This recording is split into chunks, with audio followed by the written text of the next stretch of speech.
This is the Space Shot, Episode 3 from May 17th, 2017. Weather Satellites and Amateur Rockets.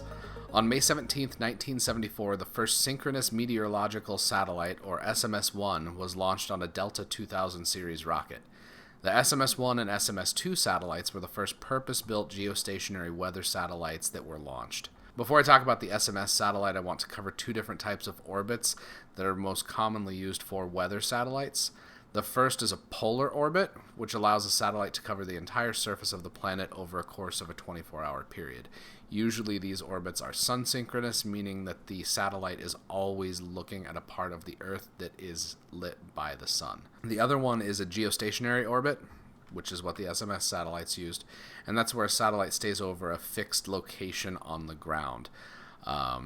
Communication satellites like DirecTV use geostationary orbits to point to specific. They basically just have a beam that covers a particular geographic region, and that fixed orbit that they have in the sky relative to Earth allows the satellite dishes that are on your house to stay stationary. They don't have to track the satellite, which would be kind of tricky for a little dish like that. There are pros and cons to each type of orbit, and that's why both are in use depending on the mission requirements of the satellite. So back to the SMS satellites and weather satellites in general. Weather satellites that are in a geostationary orbit allow for 24 hours a day coverage over that particular spot on Earth. Satellites in these orbits see the exact same part of the ground during the day and the night, which allows for continuous tracking of storms, fires, precipitation, pretty much anything. The SMS-1 satellite had 5 instruments that ran various experiments, from the visible wavelengths to X-ray wavelengths. The energetic particle monitor, which was on the SMS satellite, as best as I can tell from the information that was available on NASA's historical mission websites, studied the heliosphere. So you might ask, what is the heliosphere? Well, it's basically a giant bubble that's produced by the solar wind from the sun.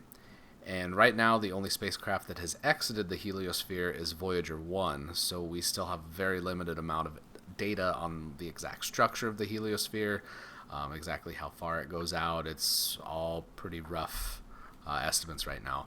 On SMS-1, there's also a solar X-ray monitor, and as its name implies, it studied the sun in the X-ray bands of the EM spectrum. There was also a magnetic field monitor, which studied Earth's magnetic field and how different particles interacted with it.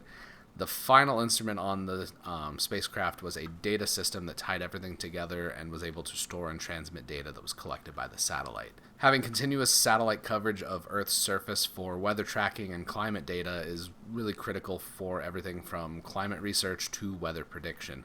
Accurate data for short-term forecasts and gathering more data for long-term models will help businesses and scientists now and in the future as these models and technologies evolve. The SMS satellite series was followed up by a new program in 1975, the GOES, or Geostationary Operational Environmental Satellite Program, and that program has been running continuously since the launch, that first launch in October of 1975.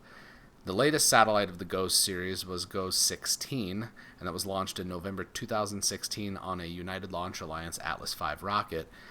When I was watching the live stream for that launch, it was kind of funny to hear the go, no go for launch for the GOES satellite. There was lots of goes. I'll link to that video in the show notes. As of January 2017, the next GOES satellite was undergoing testing at a Lockheed Martin facility in Littleton, Colorado. That'll be launched here soon. One final note for today, which is pretty cool. In 2004, a team of civilians launched the first amateur rocket into space. Here's another go word today. The Go Fast rocket reached a top speed of 3,420 miles per hour in 10 seconds and attained an altitude of 72 miles. So the official boundary of where space starts is at 62 miles up, so 100 kilometers. And that rocket was able to do 72, so it definitely made it into space.